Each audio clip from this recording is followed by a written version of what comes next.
ഇത് ഉണ്ടാക്കാനും ഞങ്ങളെ കൊണ്ട് കഴിയൂല നേരം വെളുക്കുമ്പോഴൊന്നും. പൈസ മതി എന്നാ ഉസ്താദ് അവിടുന്ന് പിന്നെ ഹോട്ടലിൽ നിന്ന് എവിടുന്നേലും കഴിച്ചോളും. അതിനേക്കാളും നല്ലത് നമ്മൾ എന്തായാലും ചോറും കൂട്ടാനൊക്കെ വെക്കണല്ലേ.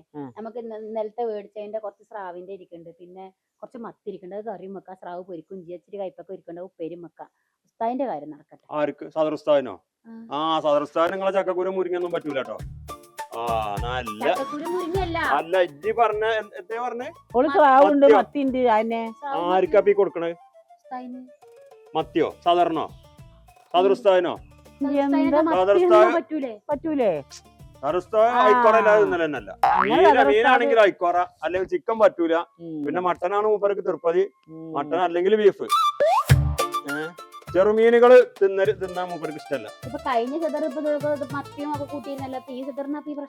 ഓരോരുത്തർക്കും ഓരോ ഇതല്ലേ, ഓരോ ഇഷ്ടല്ലേ. അപ്പൊ എനിക്ക് പിന്നെ അയില പറ്റൂല. അപ്പൊ ഞാൻ പറഞ്ഞിട്ട് എന്റെ പെണ്ണുങ്ങളെ പോയി എന്തെങ്കിലും പറഞ്ഞ കാര്യമുണ്ടോ? എനിക്ക് പറ്റൂല. അതേമാതിരി ചെറുമീനുകൾ പറ്റൂല. സാധാരണ സദർ ഉസ്താദിന്റെ പെണ്ണുങ്ങളല്ല ഇവിടെ ഉള്ളതേ. സദർ ഉസ്താദ് ഒന്ന് മനസ്സിലാക്കണം, ഓരോരോ പേരിൽ നിന്നും എന്താ കൊണ്ടുവരുന്നത് അത് തൃപ്തിയോടെ കഴിക്കണം. അത് മാളുമാത്തങ്ങൾ പറഞ്ഞത് ശരിയല്ല. നമ്മളിപ്പോ ഉസ്താദ്മാർക്ക് ഇത് കൊടുക്കുക എന്ന് പറഞ്ഞാലേ എന്താണെങ്കിലും ഇപ്പൊ എനിക്ക് അയിലമീൻ പറ്റൂല. ഓരോരുത്തർക്കും ഓരോ പറ്റണതും പറ്റാത്തതും ഉണ്ടാവുമല്ലോ. അപ്പൊ കോയിറച്ചി പറ്റാത്ത എത്ര ആളുണ്ട്? നമ്മളെ ഈ സാധാരണ തന്നെ കോയിറച്ചി പറ്റൂല. കോയിറച്ചി പറ്റില്ല, മട്ടനോ അല്ലെങ്കിൽ ബീഫോ അതേ പറ്റുള്ളൂ.